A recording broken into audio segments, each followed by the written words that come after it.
ఓ జీవముగల అగ్నిస్వరూపి, సర్వోన్నతుడవైన దేవా, ఈ సమయములో మా ఆత్మలను నీ పాదాల చెంతకు తెచ్చుకుంటున్నాము. నీవు తప్ప మాకు వేరే దేవుడు లేడు. ప్రభువా, మా హృదయం నీటి కాలువలకై ఆశించే దాహం గల జింకలా ఉంది. నీ నిత్య జీవము కోసమే తహతహలాడుతున్నాయి. ఈ లోకపు భ్రమల నుండి, బంధకాల నుండి, శ్రమల నుండి మమ్మల్ని తప్పించు.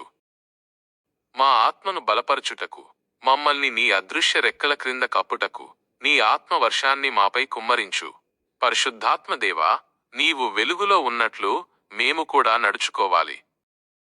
మాలో దాగి ఉన్న ప్రతి చిన్నపాటి పాపపు అణువును నీ అగ్నితో కాల్చివేయుము.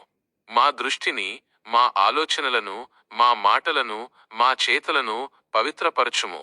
మాకు నూతన హృదయాన్ని, స్థిరమైన ఆత్మను దయచేయి.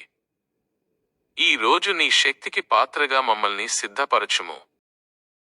మా రక్షకుడైన యేసు, మాలోని బలహీనతను నీ బలముగా మార్చుము. నీవు మాకు ఇచ్చిన అధికారాన్ని ఉపయోగించే ధైర్యాన్ని, విశ్వాసాన్ని మాకు ఇవ్వు. శత్రువు యొక్క ప్రతి కీడు తలంపును, ప్రతి కుట్రను నీ నామమున ఖండించే శక్తిని ప్రసాదించు. మేము కేవలం మౌనంగా ఉండే భక్తులుగా కాదు, లోకంలో నీ వెలుగును ప్రకాశింపజేసే సాక్షులుగా నిలబడాలి. నీ సువార్తను ప్రకటించే ధైర్యాన్ని, నిప్పులా మండే పట్టుదలను మాకు ఇవ్వు. ఓ తండ్రి, ఈ రోజు మాకు ఏ మార్గాన్ని నిర్దేశిస్తావో ఆ మార్గంలో నడవడానికి మా పాదాలను స్థిరపరచుము.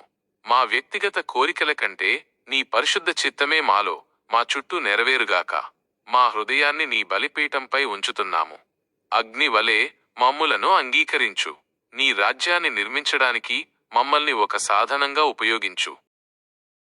మా ఆత్మను మండించి మమ్మల్ని నీ కొరకు అగ్ని జ్వాలలుగా మార్చుమని యేసుక్రీస్తు ఉన్నత నామమున ప్రార్థించి అడుగుచున్నాము. ఆమేన్.